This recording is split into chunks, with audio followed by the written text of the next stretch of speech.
Hello and welcome to Cereal at Midnight. My name is Heath, and this is the big one. My favorite physical media releases of 2022. This is a daunting task, you guys. I want to tell you, in the past, there have been so many favorites that I've split this into three, like last year alone, 2021, I did three favorites, like part one, part two, part three, because there's just so many. Well, 2022 was an even bigger year. It's the biggest year in the history since I've been doing this channel. It's the biggest physical media year I have seen so far. And we covered, if you look back at everything we covered over 100 releases every single month throughout the last year. So that's over 1,000 titles that we talked about here. That is daunting to try to pick favorites from that. But it also means that physical media is in such a wonderful place right now because it is gone to the collectors, right? It's gone to the people that are supporting this stuff, that care about the commentaries and the extras and the packaging. As I like to say often, as one market shrinks, like that Walmart big box store market shrinks, as your Best Buy kind of goes away for physical media, the online marketplace has opened up all these avenues, and I have never seen so many things coming out before. It is a wonderful time to be a fan of pop culture history, and so, because of that, there are things that probably should be here, but I am really being strict on myself because I want to do this one video. And I want it to be short. I want it to be approachable for you guys too. So, let's jump right into it. This was a banner year for some of my favorite TV shows getting the Blu-ray treatment.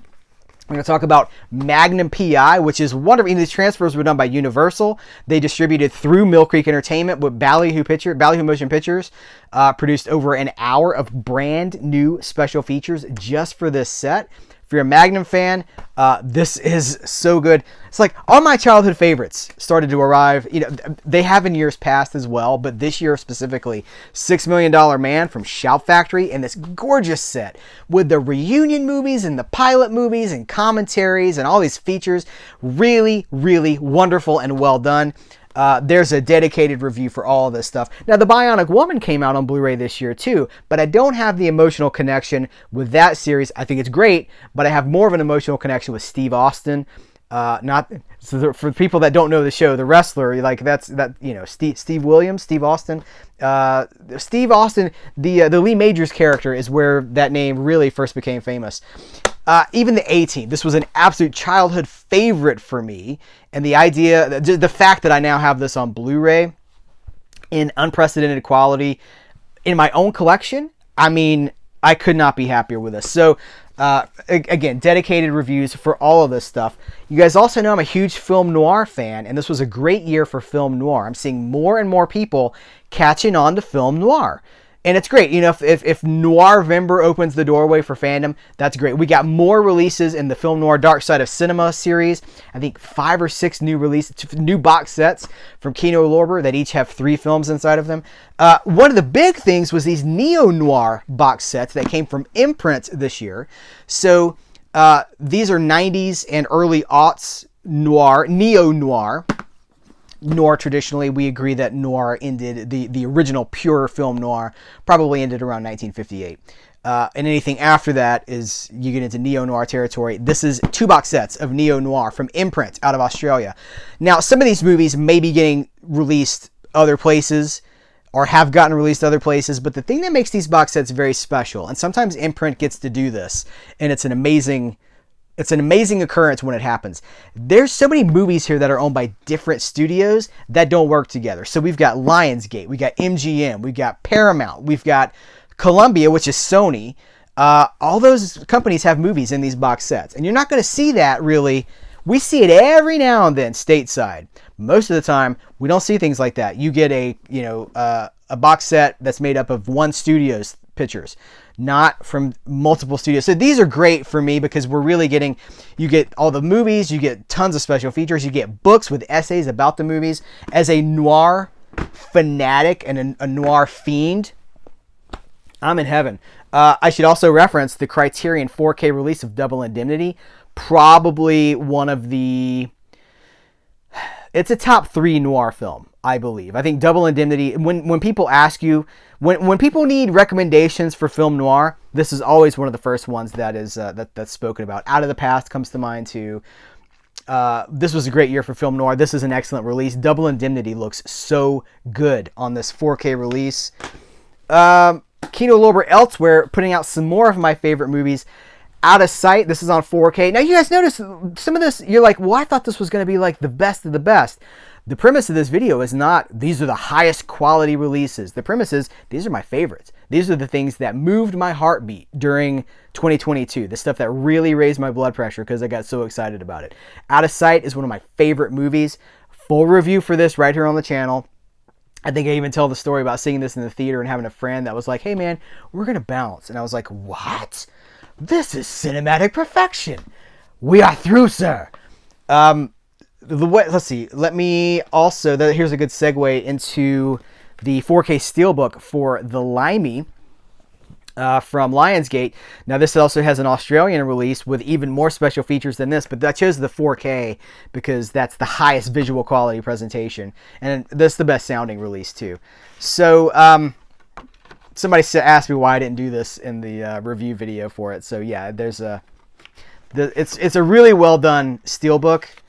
But I love this film. It's another Steven Soderbergh film. It bounces right off of Out of Sight because it came out right after Out of Sight. And then Steven Soderbergh after this goes on to Aaron Brockovich, to Ocean's 11, Ocean's 12, Ocean's 13. Becomes a household name. But those two films they're like cinephile secrets, I feel like. So hopefully you've discovered them and you feel the same way. This was one that I could not believe when it was announced, and I'm just still so happy. The only thing that could make it better is if it was a 4K, and that is Back to the Beach. I love this movie. This movie knows what it is. It comes at such a time when it's the 60s. It's Frankie Avalon, Annette Funicello, and it's saying, hey, we used to have great times. We're getting older. Let's recapture what made us fun in the first place. And it's done through this 80s filter. We got Pee Wee Herman. We got Stevie Ray Vaughan. We've got Dick Dale is in this movie. You know, the Misirlou from Pulp Fiction. This is an amazing, fun movie. Full review for this. I think just about everything we've talked about has a video somewhere else about it. But Back to the Beach is really one of the brightest spots of 2022 for me. I wish we could get like a 4K version. Let's talk about some music. This popped up, but I want to talk about this. This is Tom Petty and the Heartbreakers live at the Fillmore in 1997. So they set up a residency at the Fillmore for multiple nights. Tom Petty and the Heartbreakers. They played covers. They played deep tracks, deep cuts. They do a 10-minute version. This is my favorite thing on the whole thing, probably, or one of them. They do a 10-minute version of "It's Good to Be King." Now, if you know that song, they had a video, it was a single, but it didn't really take off. So to get a 10-minute version of that song is great. They also do surf songs. They do the Venture, like covers of the Ventures. They have an incendiary version of Goldfinger, instrumental version of Goldfinger, surf guitar. It's phenomenal. They have a lot of friends that come up and play with them too. Roger McGuinn. John Lee Hooker, multiple people. This is an amazing box set. It's 4 discs, comes with a laminate, comes with a backstage pass. An incredible release. There's a lot of music releases that I haven't caught up with yet because they're just too expensive for me. There's a new Beach Boys box set. It's too expensive. The Beatles Revolver. It's too expensive. So I'll catch up with those in the coming months as the prices start to come back down. But I want you guys to know this was like $45 on release date. So that's a great deal. Let's see. Attack of the 50-Foot Woman. I hinted about this in my the last Fresh Flavors of the Year. I love this movie. I think this movie knows exactly what it is. If you watch Attack of the 50-Foot Woman, don't think that it thinks it's high art. It's just having fun.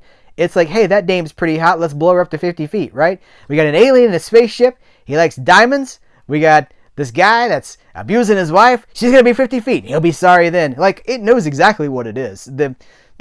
So the fact that this has a Blu-ray now, and it looks stunning. It is stellar. So this is a great midnight movie. I can't believe, Warner Archive was really, 2022 was a rough year for Warner Archive because we saw, a lot of drama went down at the end of 2020 and 2021, and things that they had been working on kind of came to a halt.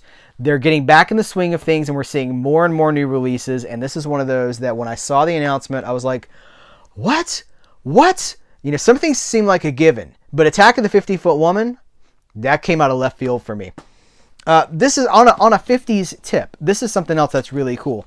MPI, the company that put out Dark Shadows, the complete coffin box set of Dark Shadows, has stepped into the Ozzie and Harriet thing. Now, if you're like, Ozzie and Harriet, what?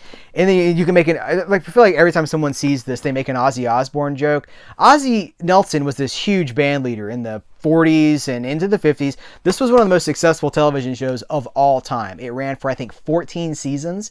It has hundreds and hundreds of episodes. More importantly, this is where Ricky Nelson, the future rockabilly star, comes from. Ricky Nelson was the child actor that grew up. We saw him become a rock and roll star on the screen.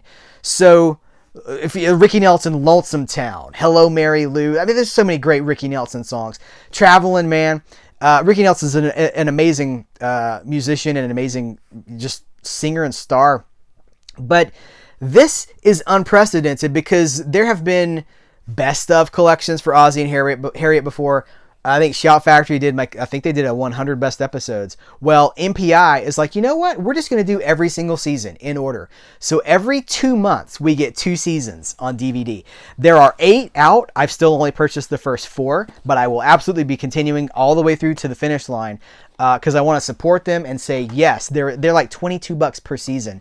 I will absolutely support that. And for TV history, like this is something that as far into, I know some of you guys are like, DVD, as far into DVD as we are, what, 25 years roughly into DVD, this is just getting the Blu-ray, the DVD treatment. And it's getting like new restorations, all sorts of new love from the official estate of the Nelson family. And I could not be happier.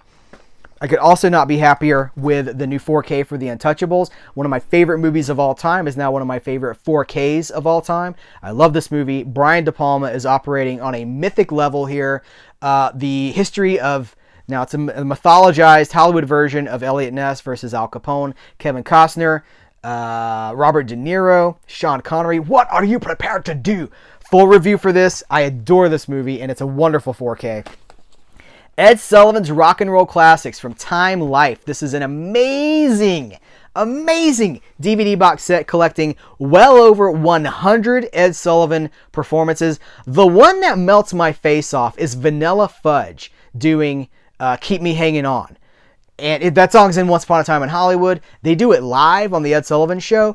And Ed Sullivan was a notorious like conservative and buttoned down. Like, you know, he didn't like Elvis doing all the hip shaking and stuff. He didn't like, you know, certain people he just did not like. Weirdly, he did like Jerry Lee Lewis an awful lot.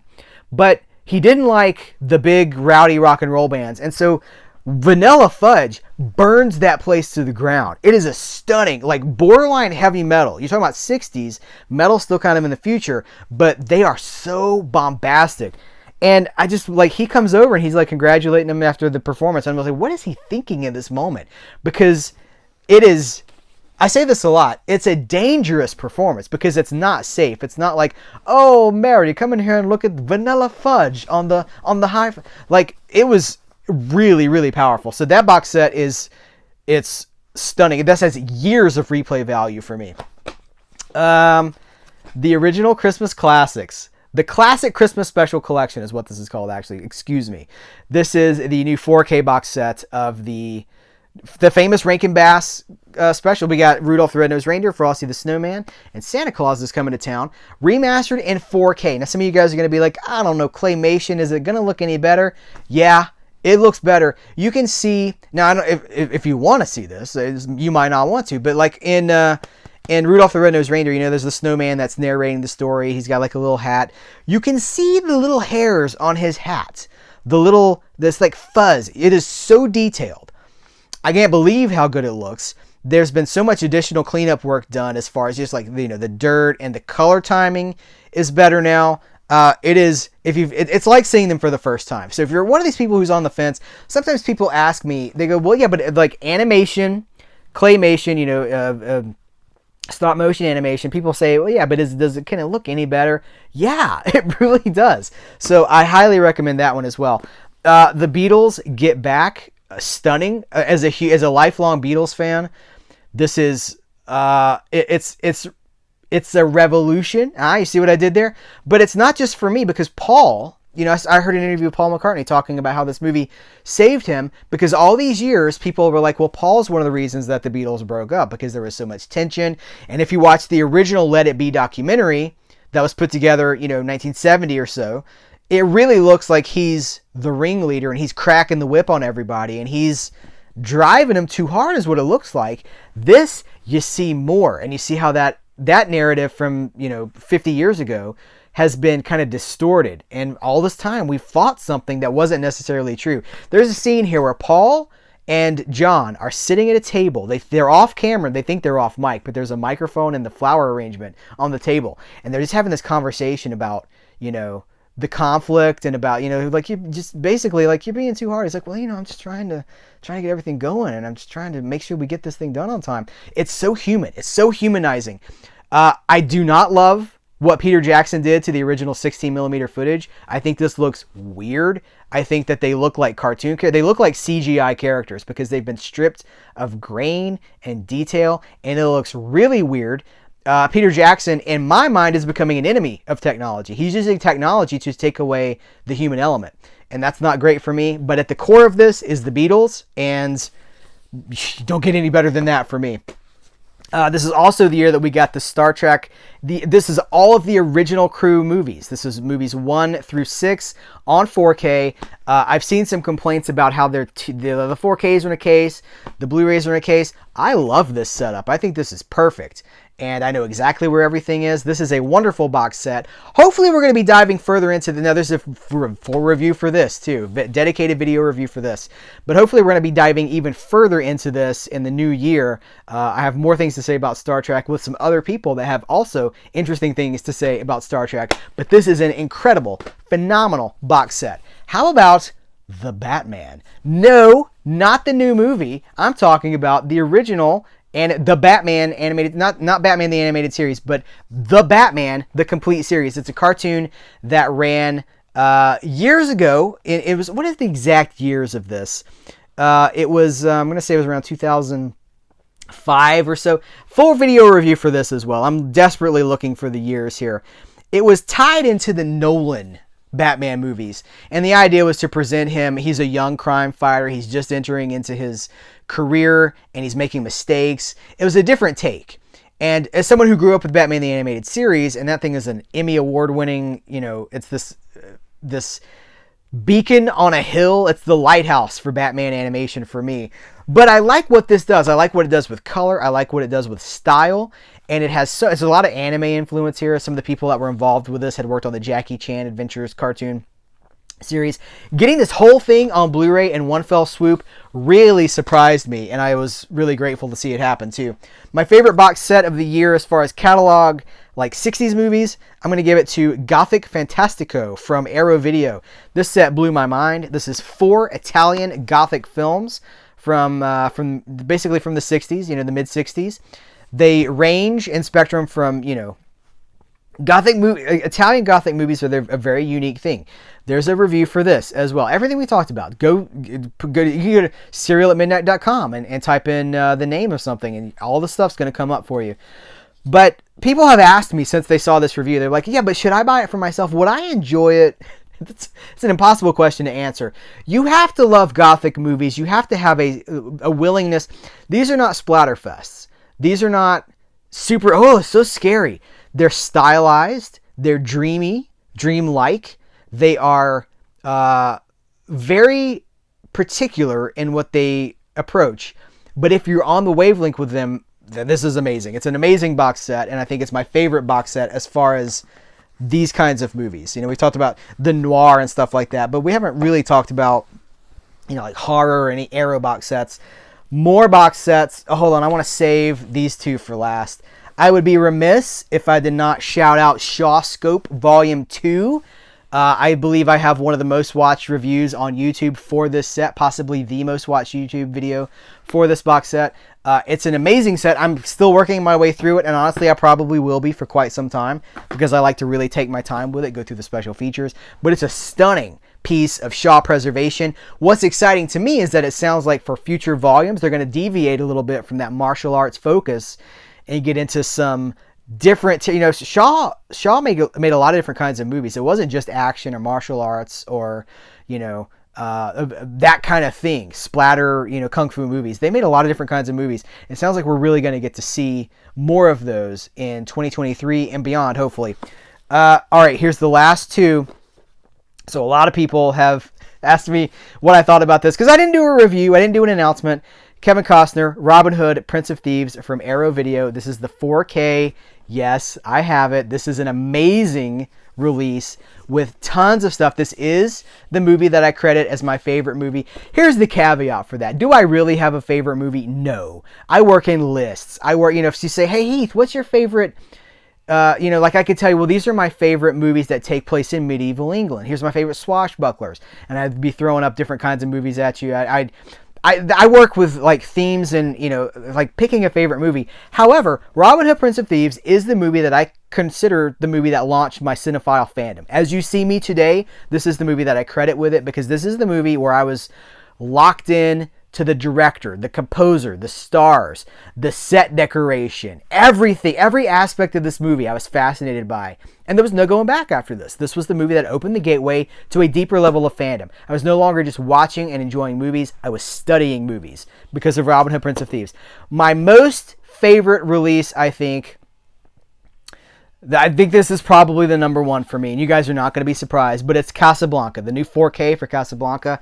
I did review this. I have the Warner Brothers release. I had to get the Zavvi special edition because this is just so much better. The packaging is so much better. We have this beautiful box that, as you can see, is totally clean. It had some stickers on it. The stickers come right off. And we have this gorgeous steelbook with the film on 4K, 2 Blu-rays of special features. We got the movie on Blu-ray with a bunch of special features, and then a whole disc of special features that includes the entire. You must remember the making of. It's like the multi-part documentary about Warner Brothers, the history of Warner Brothers. It's like 4 hours or something like this, many hours. History about the Warner Brothers themselves, the history of Jack Warner, real studio student stuff, like real nuts and bolts. That's what I want. It's got lobby cards, it's got posters, it's got letters of transit, it's got a miniature press book with all the press from when this movie was released. This is probably the be-all, end-all for me for the year. If you saw my review for Casablanca, you know how much this movie means to me. I think it is probably the finest movie that has ever been made and ever will be made. And I'm so glad that I have this edition because it is just about perfect. That's it. That wraps up my favorites of 2022. But this is a great opportunity for you to tell me about your favorites of 2022. Maybe there's something I was supposed to include here that I had talked about including and I forgot about it. Let's continue the conversation because there's so much stuff to love. As I said at the beginning of this video, we covered about over 1,000 releases. There's on average over 100 releases every month on this channel. Between the Kino Lorber spotlights, between Imprint, between everything MVD and Arrow. I mean, it was just a banner year. So there's so much to talk about. Let's talk about it in the comments below. Guys, thank you so much for being here with this channel throughout 2022. 2023 is going to be even better. I can't wait to share it with you. Thank you for being here. Take care. Until next time, I will catch you later.